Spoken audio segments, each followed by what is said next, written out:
አንድ ነገር በሆነ ሰማይ ቤትሽማ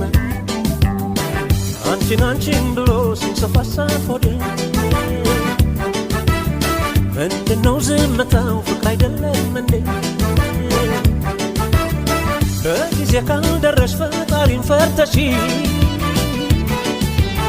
ባንቺ መሞቴ ነው እስቲ ናፍቃ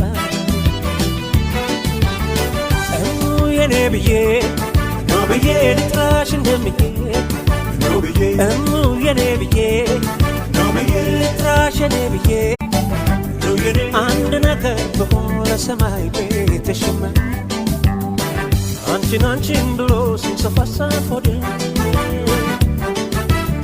ምንድነው ዝምታው ፍቅር አይደለም እንዴ በጊዜ ካልደረሽ ፈጣሪን ፈርተሽ